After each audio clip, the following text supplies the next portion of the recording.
tricolor, como é que vocês estão nesse final de semana? Porque estou gravando aqui num domingão para explicar para vocês o que é esse déficit financeiro do São Paulo, que pode colocar a contratação do Thiago Volpi em xeque, dependendo da venda do Antony, e se nada der certo, o Fernando Praz pode pintar no São Paulo em 2020 como plano emergencial pro gol na Libertadores. Olha que loucura que está acontecendo no São Paulo. Vou te contar todos os detalhes. O que o Ricardinho, lá em 2002, tem a ver com toda essa confusão. Olha a bola de neve. Mas antes, você já sabe, Network BG, roda a vinheta.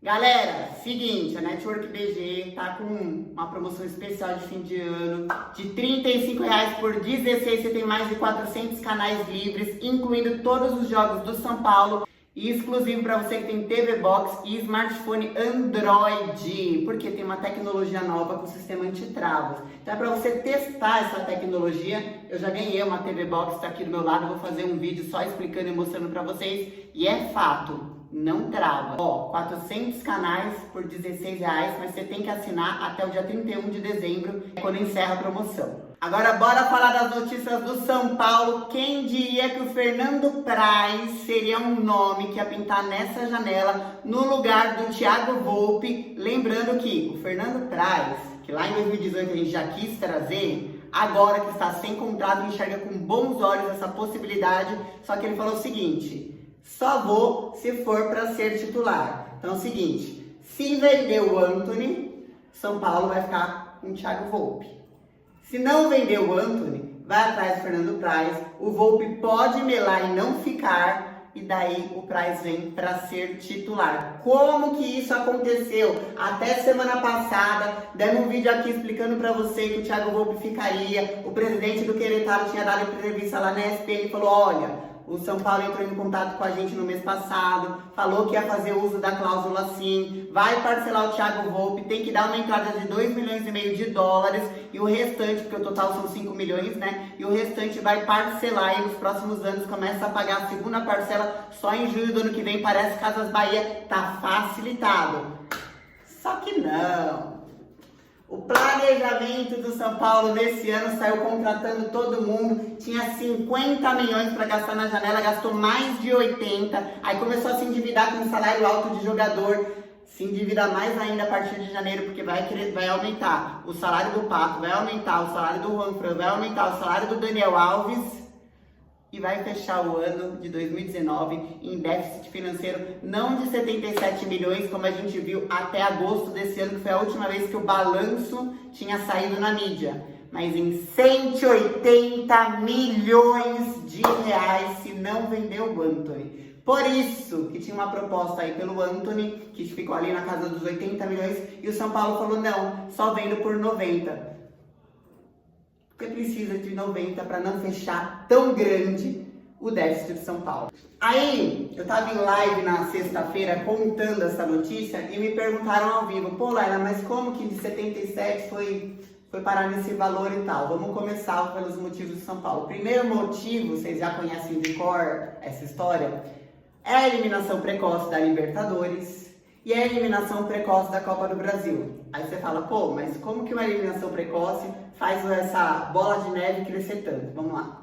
Na previsão orçamentária do São Paulo de 2019, eles sempre entregam em dezembro de um ano anterior, ou seja, foi entregue em dezembro de 2018 e aprovada pelo Conselho.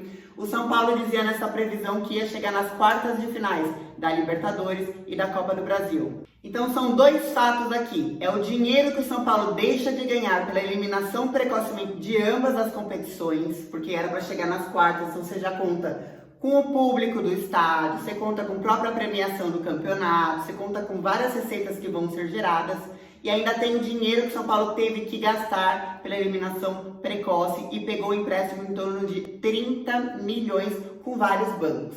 Então o planejamento ali já estava ali nota 10. Você estava cheio de dívidas bancárias, você chegou em outros bancos e fez novas dívidas bancárias. Mas acontece que o conselho, os santos, os conselheiros, o conselho quis brigar com o moleque e falou assim, porque você pegou um monte de empréstimo e não consultou a gente. Só que eles tinham aprovado esses empréstimos antecipadamente em dezembro de 2018. Ou seja, unanimemente, tá todo mundo errado. Segundo fato que fez aumentar a dívida do São Paulo tem a ver com o Ricardinho. Vocês lembram do Ricardinho?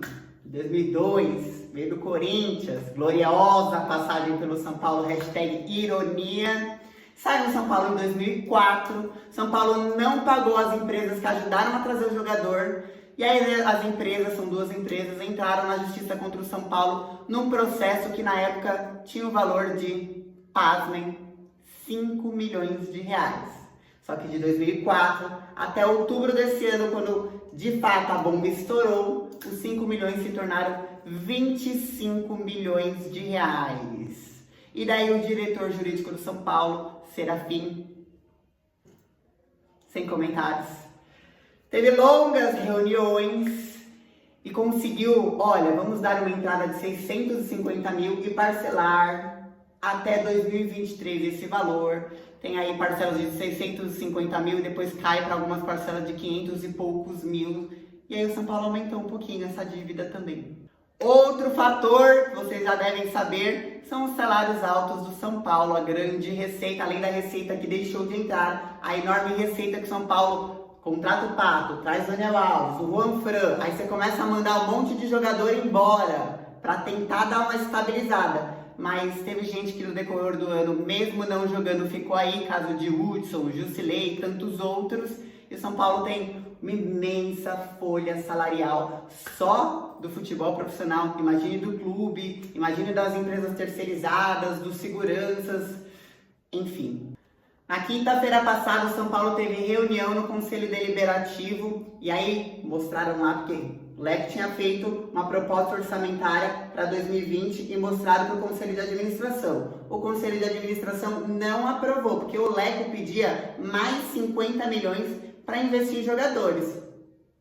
O Conselho de Administração falou, você tá doido? Você investiu mais de 80 milhões esse ano, não trouxe títulos, tá com uma folha salarial imensa, a gente quer que você mande embora jogadores que você não utilize e cortou praticamente todo o investimento que o Leque queria no futebol profissional e ainda falou assim, é o seguinte, toda a receita que entrar, a gente vai mudar a nossa filosofia. Em vez de pegar a meta, porque antigamente tudo que entrava, vamos supor, venda de jogador, 2019, São Paulo falou, a gente vai vender 120 milhões de reais em jogadores. Metade da receita que entra, a gente coloca no futebol profissional. São Paulo não cumpriu a meta dos 120, que abrindo esses parênteses aqui bem rápido. E aí o São Paulo queria fazer o mesmo planejamento. O Conselho de Administração falou, você tá doido?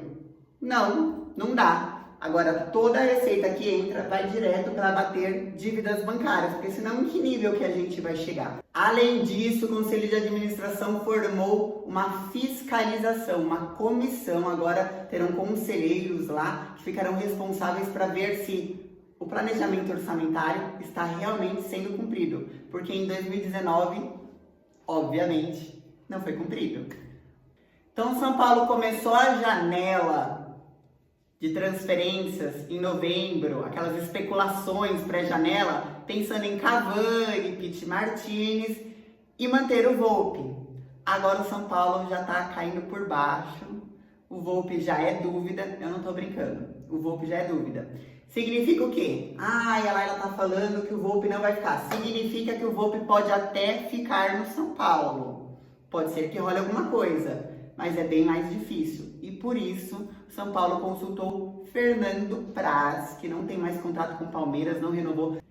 Fernando Praz, inclusive, saiu chateado lá do Palmeiras, tinha uma situação junto com um contrato de 1 ano, tanto ele como o Jailson com a diretoria do Palmeiras, falaram que iriam disputar essa vaga para ver quem renovaria por 1 ano, e aí ele fala que descobriu numa conversa com o Edu Draceni e mais algumas pessoas que o Jailson já tinha mais 1 ano de contrato e ele estava ali lutando por espaço, enfim, não renovou com o Palmeiras, e aí ele viu com bons olhos essa oportunidade, ele falou, olha, se pintar realmente, se vocês realmente me quiserem, eu tô aqui. Só que é o seguinte, Eu até defendo as cores de vocês, mas eu vou para ser titular. Já vou pedir sua opinião nos comentários. O que você acha do Fernando Praz, que tem longa história, longa passagem pelo Palmeiras.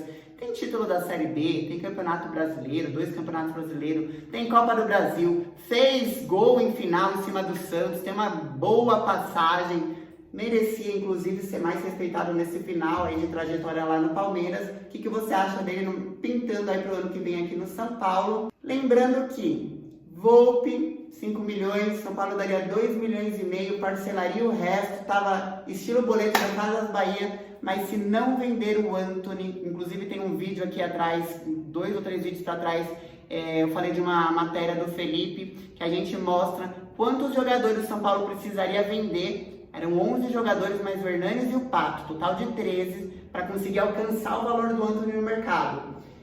Então o São Paulo tem que vender o Antony por 90 milhões para dividir no meio o valor do déficit financeiro, não fechar tão mal, e aí quem sabe trazer o Thiago Volpi. Fiz esse vídeo só para explicar a situação. Nos próximos 2 vídeos aí eu vou falar de janela, vocês vão ficar um pouquinho revoltados. Tem um nome aí, São Paulo, saiu na imprensa argentina que o São Paulo fez proposta por um jogador, mas esse jogador aí só sai se for vendido. E se for vendido, São Paulo tem que pagar. E aí a gente ficou aqui na redação comentando, você tem que pagar por esse jogador porque não tá pagando pelo Volpi. Então assim, tá chegando o Natal aí, não teve a renovação do Volpi, tem 9 dias para acabar o ano, então tem 9 dias pro São Paulo comprar o Volpi no boleto das Casas Bahia. Então fica ligado no próximo vídeo que eu vou atualizar o mercado do São Paulo. Fechou? Beijo pra vocês.